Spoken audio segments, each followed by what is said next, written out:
Eh, Muy buenas tardes, profesora, mi compañera Michelle Espinosa y mi persona Caitlin Puerta. Hoy le vamos a hablar sobre el organismo modelo Caenorhabditis elegans.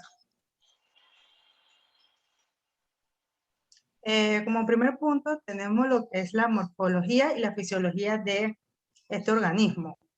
Este organismo posee una simetría bilateral con 4 cordones epidérmicos y una cavidad que contiene una serie de fluidos que le dan un aspecto transparente a contraluz.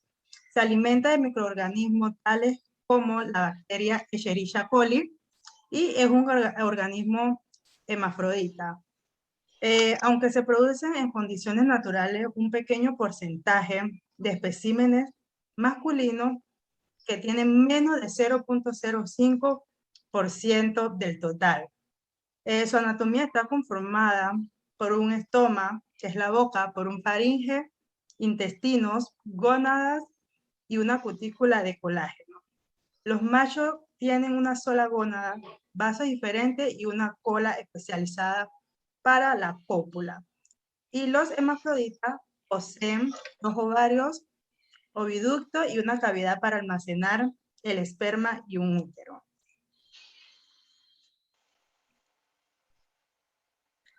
Aquí vemos lo que es la reproducción, el ciclo de vida de este organismo. Cada adulto hermafrodita es capaz de colocar entre 200 y 300 huevos. Al eclosionar, la nueva generación pasará por 4 estados larvarios antes de llegar a la etapa adulta. Durante su segundo estado larvario y en caso de sobrepoblación o ausencia de alimento, la larva puede entrar a un estado larvario alternativo y entrando a una especie de hibernación.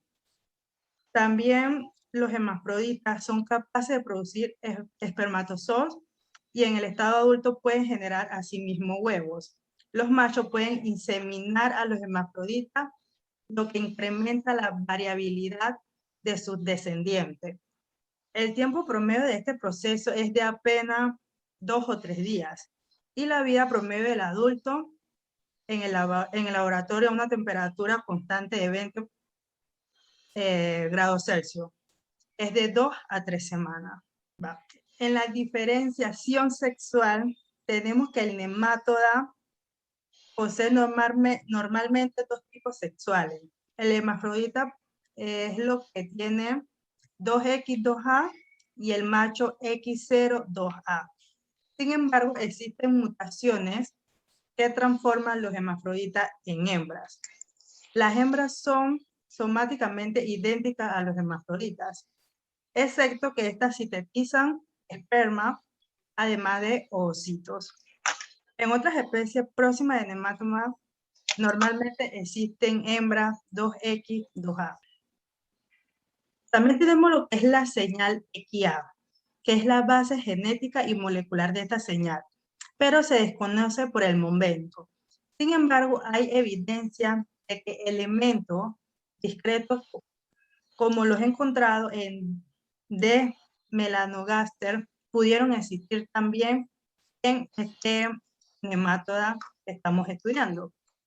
Una región en el extremo izquierdo del cromosoma X parece contener elementos numerador, lo que hace que 2 copias de esta región causan la altilidad específica de machos y una copia afecta la viabilidad de los hermafroditas. Ambos fenotipos parecen ser consecuencias de un desajuste en el proceso de la compensación de dosis genética. Tenemos también lo que es los genes de la determinación sexual. Estos genes reprimen al gen HER-1.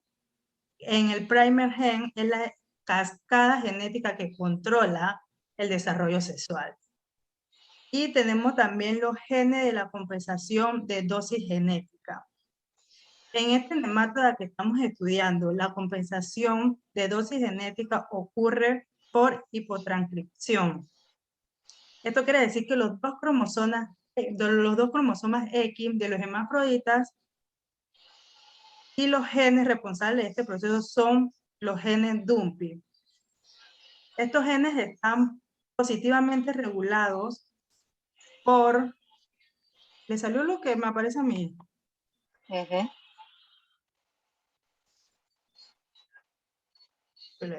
No sé si es que el tiempo se está acabando o qué. Pero bueno, voy a hablarlo más rápido. Esa parte la voy a tener que cortar. No, la repito de nuevo. Tenemos también lo que es los genes de la compensación de dosis genética. La compensación de dosis genética ocurre por hipotranscripción de los dos cromosomas X de las hermafroditas. Los genes responsables de este proceso son los genes Dumpy. Estos genes están positivamente regulados por los genes SDC y ninguno de los genes Dumpy se requiere en los machos, excepto el gen Dumpy menos 30 y todos excepto en el gen Dumpy menos 21. Tienen un efecto paterno en el desarrollo de los hermafroditas.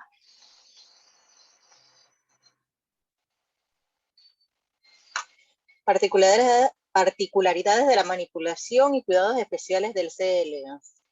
El C. elegans se ha propuesto como un modelo para estudios in vitro, ya que su mantenimiento en laboratorio es súper fácil y de bajo costo. En condiciones de laboratorio, en condiciones ambientales, el C. elegans se alimenta de cepas no patógenas de Escherichia coli, las cuales son fáciles para mantener un cultivo y son fáciles de obtener. El cuerpo del C. elegans es transparente, lo cual no requiere métodos de aclaramiento para observar las estructuras internas en sus diferentes estadios de vida. Esta es una característica ideal cuando queremos evaluar el efecto de algún extracto en el movimiento faríngeo, como sucede con el caso de algunos antihelmínticos. El C. elegans se desarrolla a temperaturas ambientales y en periodos cortos, aproximadamente de 3 días, en lo que el organismo pasa de huevo a estado adulto en ese periodo corto de tiempo. Existen entre el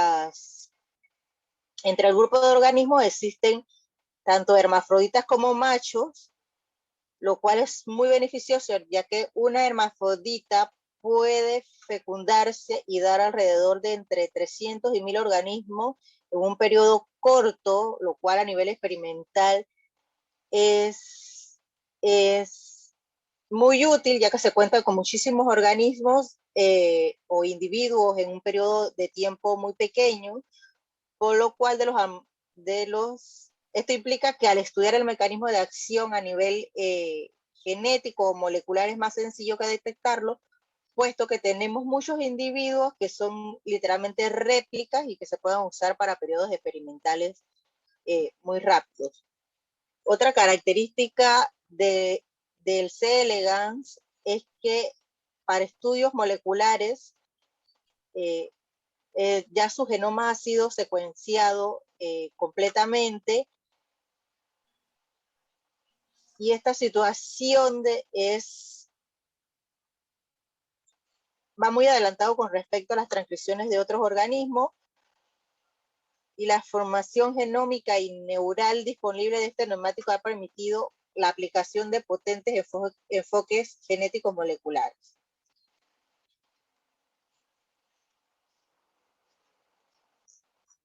Dice, el uso de C. elegans frente a otros modelos es beneficioso, ya que es un organismo que requiere poco espacio a la hora de ser manipulado en los laboratorios. Su tasa de crecimiento, como ya les dije, es muy rápida. Es un organismo que en 2-3 días ya tenemos ya crecido de huevo adulto.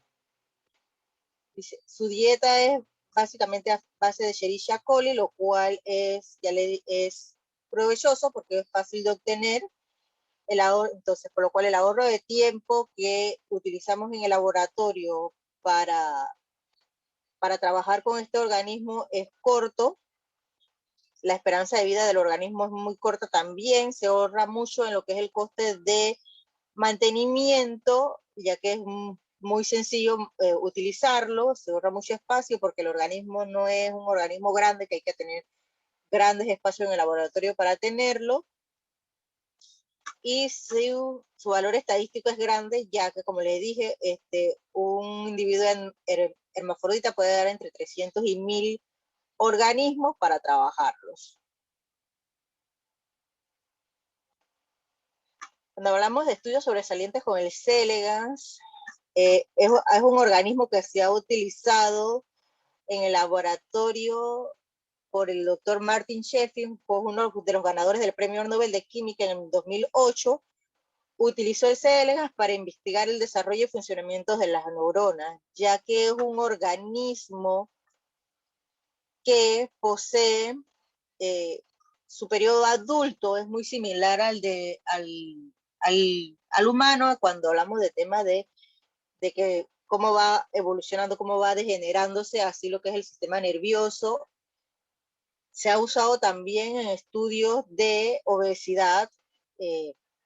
Muchos de los genes implicados en la regulación lipídica del C. elegans se ha observado que es muy parecido al del ser humano. Se han encontrado genes implicados en la regulación y función intestinal y metabolismo y apetito, cuya inactividad mediante el ARN interferente causa reducción de velocidad y crecimiento en lo que es el almacenamiento lipídico. Dice, los estudios de obesidades se pueden realizar fácilmente mediante tinción de las grasas del organismo y se puede ver la evolución tras la exposición de diversas sustancias. Lo han usado en estudios de envejecimiento, como ya les dije, es muy similar al humano en cuanto a lo que es el estrés oxidativo, junto a restricciones calóricas y sarcopenia, muy singular, muy parecido a nosotros en lo que es en su estado ya adulto mayor, de cómo va regenerando. Lo han usado en estudios de Alzheimer. El progresivo envejecimiento de la población ha aumentado el interés por el estudio de Alzheimer, y este gusanito nos ayuda, ya que un organismo modelo en el descubrimiento de compuestos que permitan alargar la esperanza de vida y en la reducción de la parálisis corporal en pacientes con Alzheimer.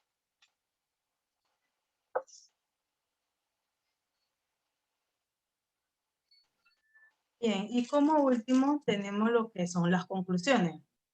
Tenemos que un buen modelo no solo es aquel que permite extrapolar, sino aquel que además de lugar al diseño de experimentos que llevan a responder nuevas preguntas.